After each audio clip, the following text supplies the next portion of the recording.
Hello guys, how are you doing? Welcome to my channel one more time. Welcome to the book club. So the book we have today, The Soulmate Experience. A Practical Guide to Creating Extraordinary Relationships by Dunn and Mally Apple. Okay, so let's get into it. I hope you're gonna enjoy this book today. Okay, it's about relationships, so it's pretty cool. So are you ready for your soulmate experience? So that's a question. So a quick intro. The Mally Apple and Dunn have a deep relationship and a soulmate connection which hasn't faded in the time they have been together. They felt like they were drawn together, and as such, they want to help other people find their soulmate. They have taught people from all around the world with excellent results. If you're someone who has long been waiting for their soulmate to fall into their lives, the bad news is that you're going to have to put forth some effort. You have to understand whether you're ready for a soulmate. You have to increase your soulmate readiness and cut out bad habits to attract that person into your life. So the soulmate experience tells you exactly how to do all of that and more. Apple and Dunn tell us that opportunities to have a deep soulmate connection come around a lot more often than we realize. The issue is that we're not ready to take them up. Finding a soulmate can be a difficult but important decision. Once you have surefire tips, it becomes a much easier task. Keep watching to understand how you two can have the soulmate experience. So, if you don't rid yourself of bad habits and false thoughts, your soulmate could easily pass you by. This is a take. Keep this in mind. So, what you think about yourself projects to other people.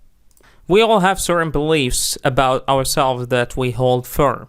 These can be truthful or they can be wrongly perceived. Apple and Dunn give the example of two identical twin sisters.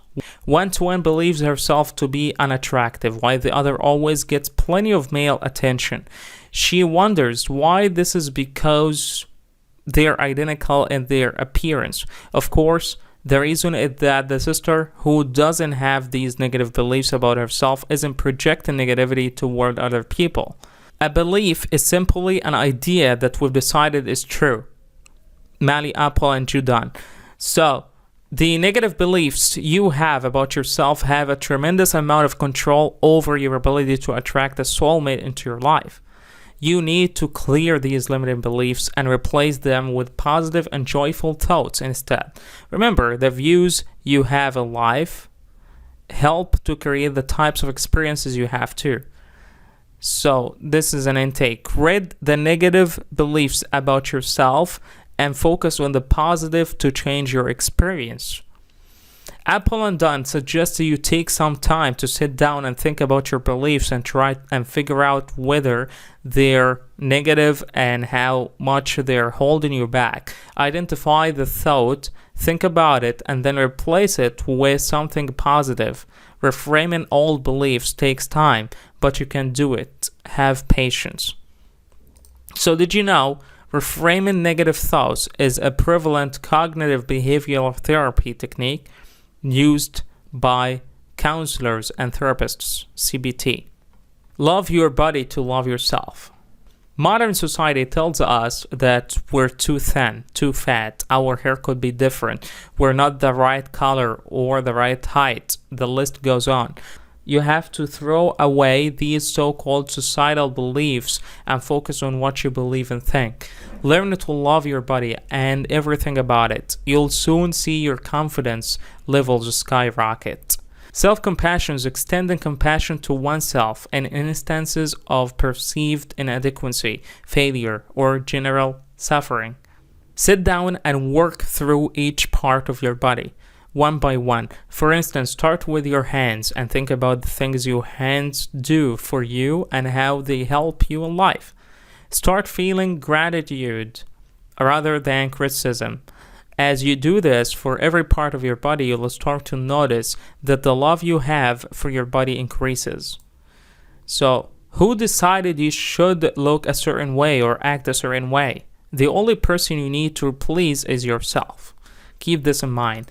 Stop being so self-critical and instead replace those thoughts with genuine compassion. Trying to please everyone else all the time is not going to bring you happiness. It's going to deflect negativity back your way. Chapter number 4, any baggage you take into a new relationship will reduce your chances of developing a soulmate connection. What does it mean? If you want to experience deep relationships with the potential for a soulmate connection, you need to clear out your past relationship baggage and focus on the future.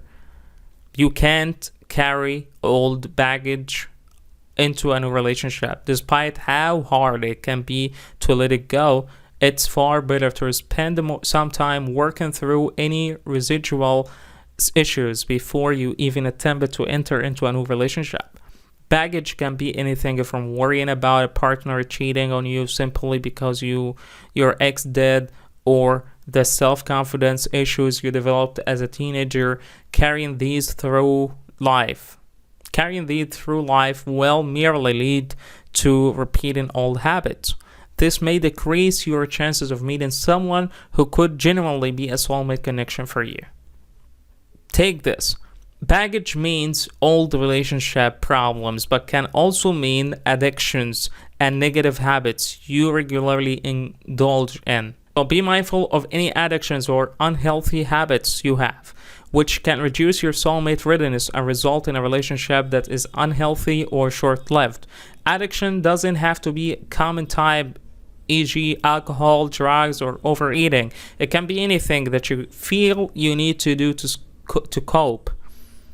Make a list of all the patterns or addictions you have in your life and work out how much control they have over you. This could be overeating when you feel stressed, perhaps drinking too much. It could be going shopping whenever you feel sad. It's better to make changes at this point before you enter into a relationship. This will increase the chances of your relationship becoming a soulmate connection. Chapter number 5, your soulmate won't just fall into your lap, you need to make a move.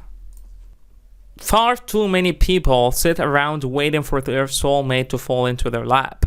This never happens, and instead you need to prepare and be ready to open up to whatever comes your way and explore the potentials it holds for you. This also includes making changes in your life right now. Then you'll be able to invite a potential soulmate in, whether they are the type of person you had in mind or not. Try some new hobbies, go to different places, put yourself out there. And in the way of potential new connections, we tend to fall into the same old habits, but we don't meet new people. So, keep this in mind. Soulmates don't fall from the sky. Be open to whatever comes to you at the time. Apple and Dunn make the point that you shouldn't be asking yourself how you can find a potential soulmate connection. Instead, it would help if you examined yourself to learn how you can be a good soulmate for someone else. By doing this, you're more likely to attract deep connections into your life. This means taking responsibility for yourself and life and your willingness to change things that are holding you back. Ask yourself, how can you be a good soulmate for someone else, rather than looking for someone to be perfect for you. Don't sit around waiting for your soulmate to fall from the sky and in your lap. Be open to whatever comes your way. Keep this also on your mind. Chapter number 6, unhealthy relationships are different from healthy relationships in many ways. Most people focus too much on the idea of getting into a relationship. When they finally get one, they stop showing effort and fall into unhealthy relationship habits. These can damage your chances of the union lasting. It's essential to try and attract a soulmate into your life and create an environment that allows your relationship to bloom and grow. This will enable you to explore life together in a joyful way. So, once you are in a relationship, the real journey begins. You need to continue to feed and water your relationship for it to grow. Often the most significant issue which arises is a need for validation. It's important to realize that another person cannot make you whole or complete you. Validation has to come from within.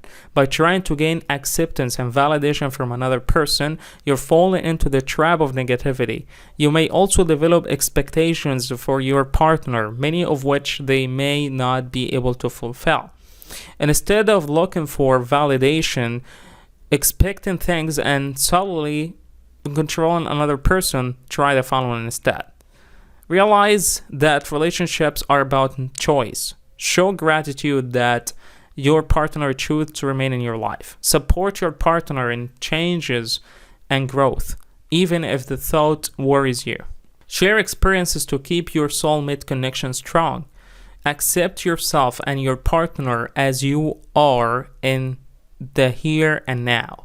Avoid judgments and expectations. Understand that being attracted to other people is normal. You can simultaneously control someone and have a soulmate experience with them, says Mally Apple and Dunn. So, number 7, for you to grow, you need to put your relationship into context. A context is a statement of what you're going to offer within the relationship. This helps you to focus on overcoming problems and issues in a relationship. This can be more useful than simply showing commitment. By creating a context, you're dedicating yourself to improving your connection and increasing its potential. So, Matty Apple and Dunn says, context is essentially this. I offer the best of me, you offer the best of you. That's it. A context helps you to ride out the potential roadblocks in life and helps your relationship stay strong. In this case, you don't feel disappointed or like you're failing when something goes a little wrong. You adapt.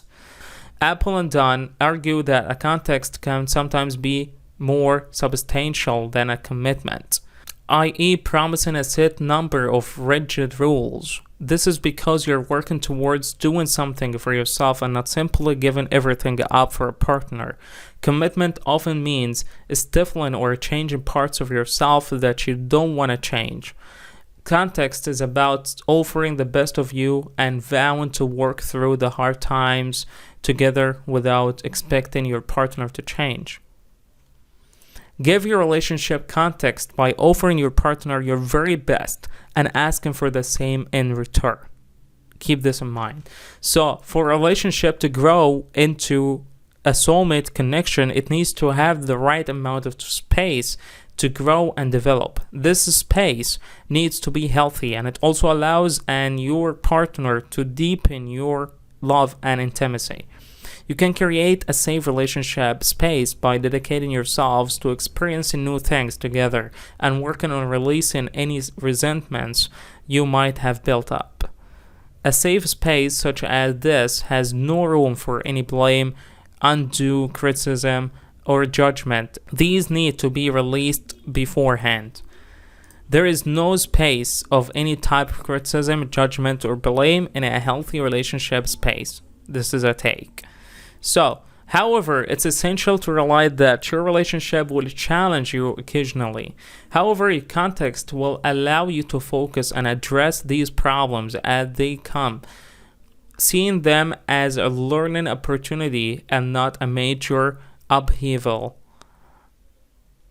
Every relationship experiences challenges, but working together helps you see these as a learning curve. You should also remember to avoid over-compromising and always keep your channels of communication open. By doing this, you create a safe space for your relationship to grow. Number 8. Whenever jealousy arises in a relationship, it's helpful to turn it into appreciation. So we're talking about jealousy now. Jealousy is a natural yet powerful human emotion. It has the potential to ruin a relationship if you allow it to get the best of you. Most people don't realize that jealousy can actually be flipped around and used as a positive instead. All that raw emotion can add excitement and passion to your relationship, as long as you understand that reacting out jealousy is not going to end well. So, this is my take on this. Jealousy is a normal human emotion, but you don't have to allow yourself to be controlled by it.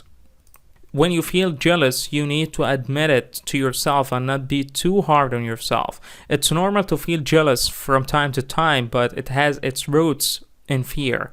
We worry that we're going to lose something, usually our partner, and as a result, we become jealous of something we assume will take them away from us. When you realize that you could lose someone, you start to appreciate the small things even more. So when jealousy strikes, explore it. What would it feel like if they weren't in your life anymore? That feeling can often cause you to be grateful that they're still around, pushing you towards deepening the connection you have. Admit to yourself that when your partner will probably be attracted to other people occasionally, and you are too. This doesn't mean they are going to act upon that attraction. Use that jealousy to turn it into appreciation instead. By understanding that finding a soul connection is also about what you offer and not only about your partner, you will deepen the relationship. This allows it to grow and blossom into something truly extraordinary. So, keep this in mind. A soul connection relies upon both partners working hard together. That's it. A few steps to achieving all of this include avoiding trying to change your partner and instead focus on accepting them as they are. You should also make sure that you're present in the moment and that anything you say or do comes from a loving place and avoid negativity or criticism. In the end, it's essential to realize that we're all connected as humans on some level.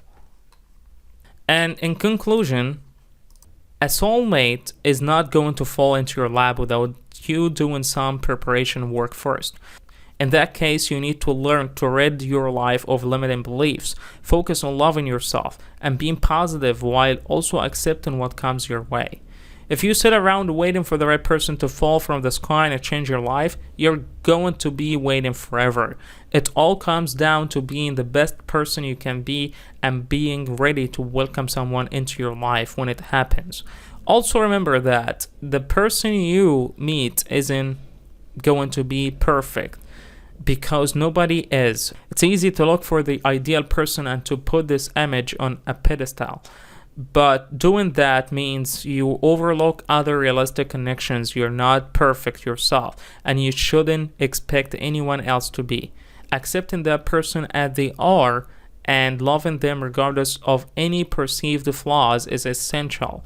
After all, you expect them to do the same for you. Once you find yourself in a relationship, allow it to grow and develop naturally without stifling it, rushing it, or allowing jealousy to ruin it.